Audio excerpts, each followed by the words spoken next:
Hey there, everybody. Welcome back to the Will Cut Guitar Studio here. This week, we had the pleasure of recording a remote interview with the legendary studio engineer Brent Maher. Brent was in town playing on WoodSongs Old-Time Radio Hour, doing songs from his new project, Night of the Orphan Train. Brent is a true legend. He has worked with everybody from Tina Turner, Willie Nelson, the Judds, Elvis Presley. Very cool. We asked him questions about recording techniques of different guitar tones and just some really cool stories about his studio adventures. So check it out.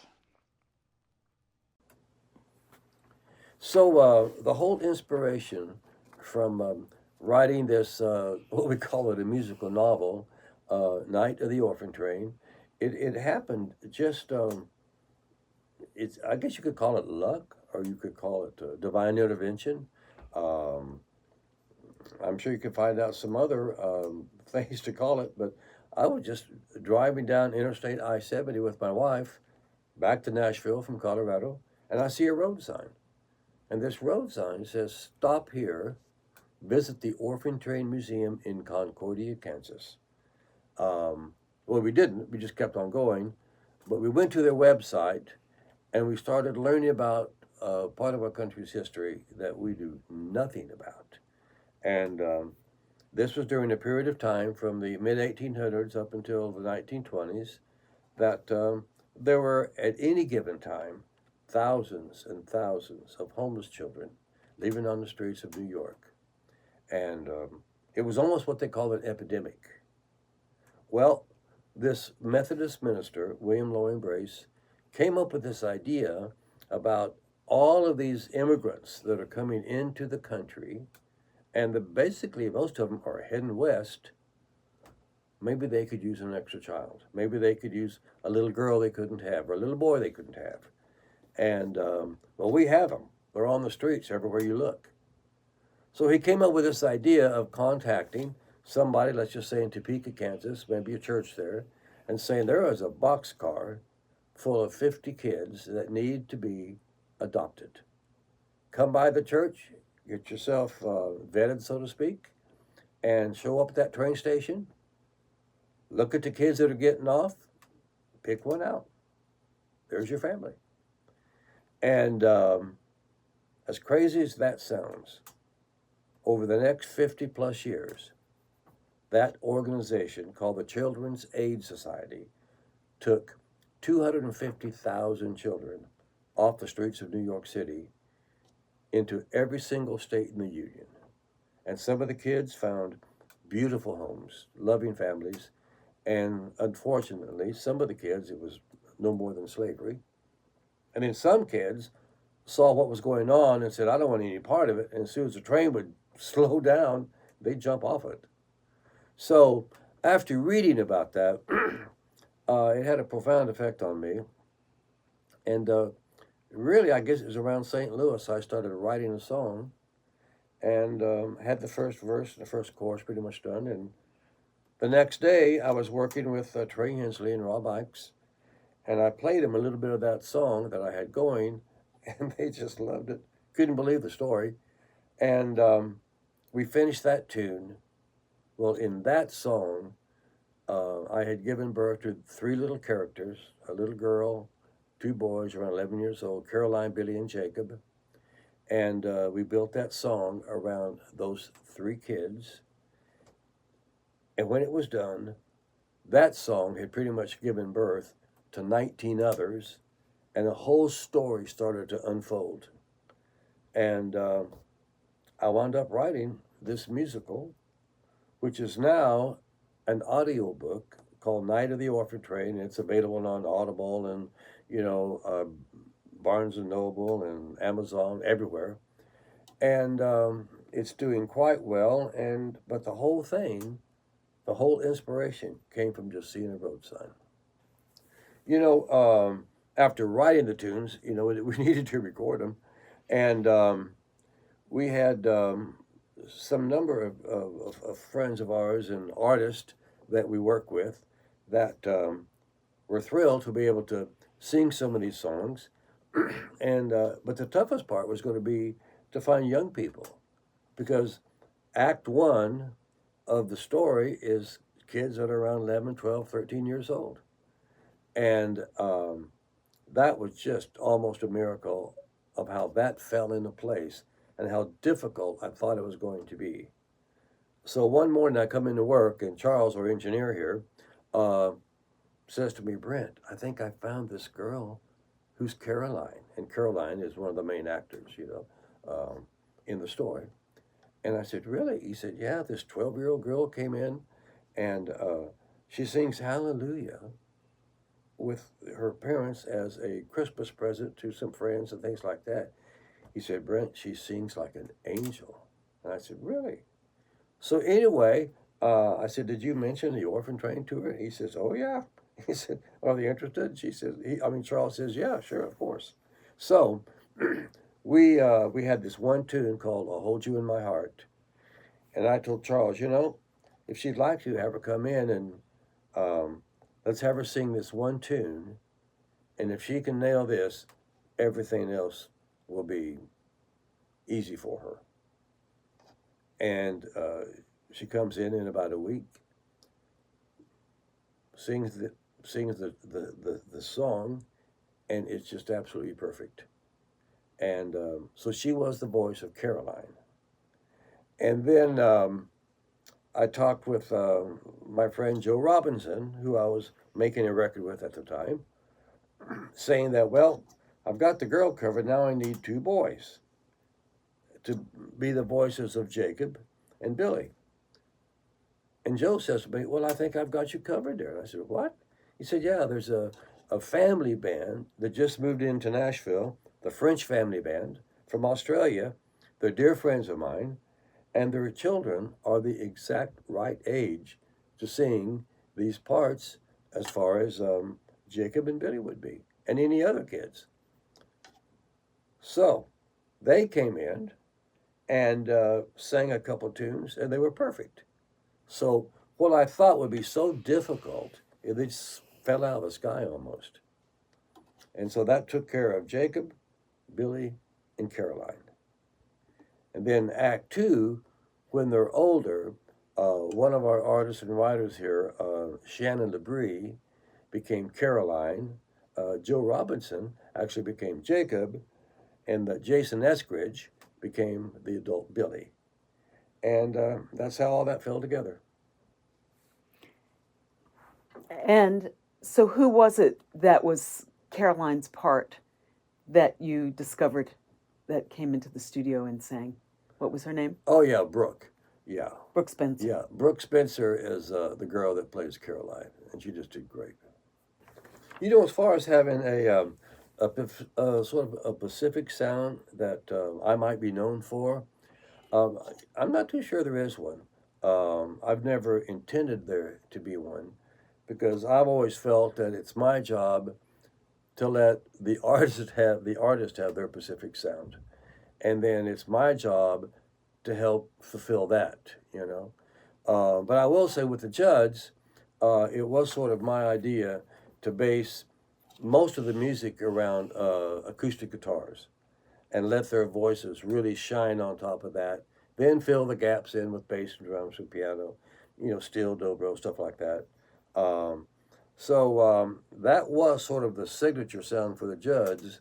And then, a lot of people have given me credit for that, which I do appreciate. And but for other artists I've worked with, it seems like I just want to understand what they want to do and then do my best to make that happen. And with the Elvis, #1 record, I can't say that I had any particular sonic stamp on that. It was just I had the privilege of putting the whole record together and then do the final mix and all of that. But I think that's sort of how I would answer that question as far as me having my own signature sound. So in recording an acoustic guitar, which I've done a bazillion of them, It sort of depends on the song, and it depends on the instruments that you're bringing in to finish up this tune, right? So in some cases, I might want to, have a U67, or a Gaffel, possibly a 414. To all of those microphones capture acoustic guitar beautifully, you know. But then, if it's sort of an edgy, maybe a rock song or something like that, I might use the 57, an SM57. So, um, in just speaking in general terms, I would probably say a 67 or a Gaffel would be my preferred mics for capturing an acoustic guitar, just as an acoustic guitar. Now, an electric guitar, normally, I use an SM57 on the amp pretty tight, but there again, depending on the role that guitar is going to play in the overall record, I might have one or two microphones in the room, in different spots, maybe 10, 15 feet away or even more, to create some ambience. And it all depends on where the song is heading, really. But generally speaking, it would be a 57. I've pretty much written all of my songs on guitar, and then sometimes I'll write songs with nothing. I mean, finish them, lyrics, melody, and everything, and then figure out what the chords are. So there are, I'd say, two or three songs on the audio book, the musical novel, Night of the Orphan Train. That's exactly what I did, and some of the melodies took some searching, I have to tell you, because they're not chords that I normally play a lot. So I would say most of the time I pick up a guitar.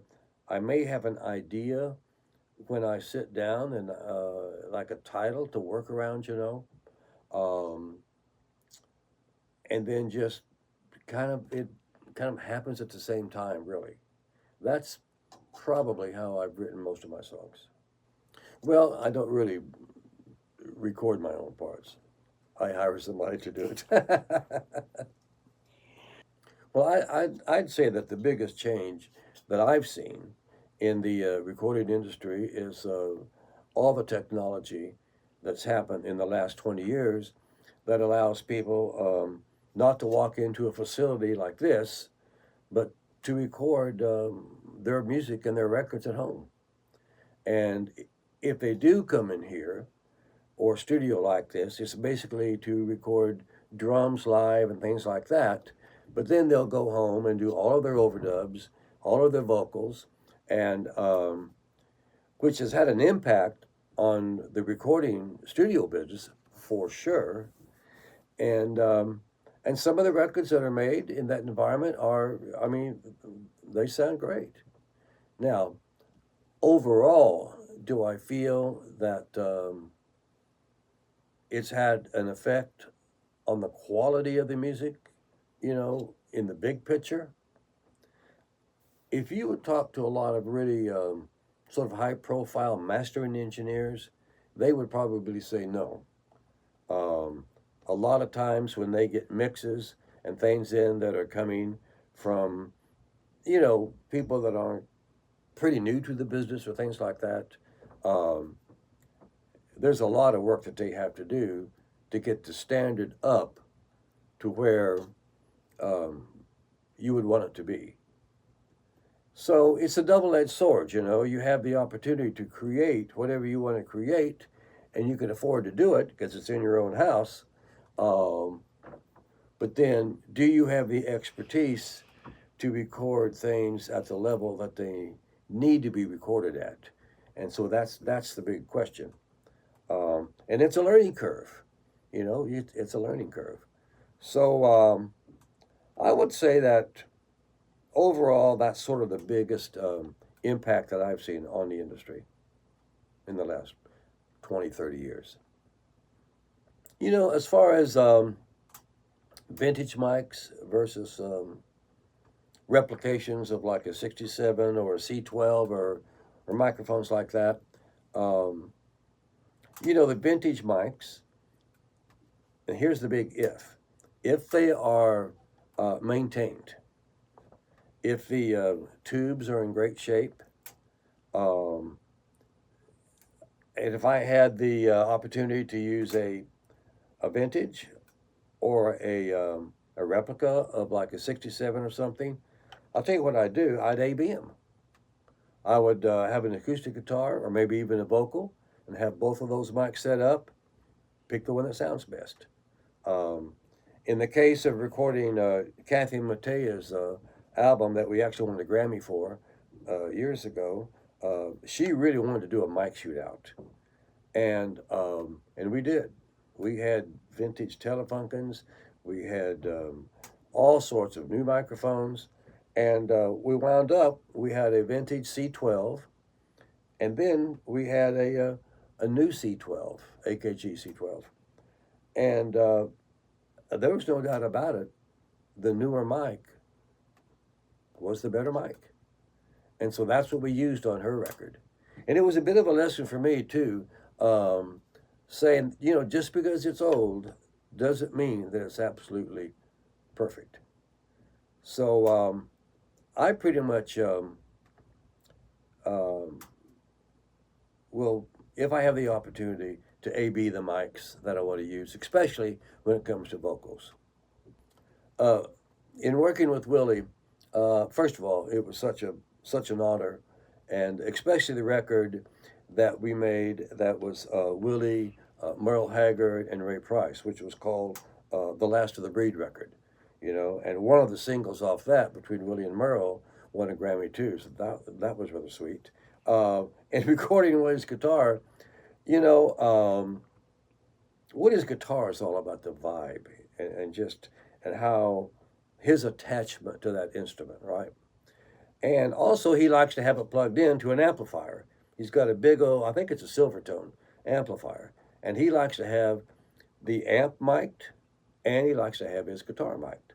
And so really I did nothing special. I put a 57 on the amp, and I had a 67, a U67 on his guitar, and that was pretty much it. Nothing fancy, a little bit of compression, and the rest of it, man, it's all up to Willie. It's all here.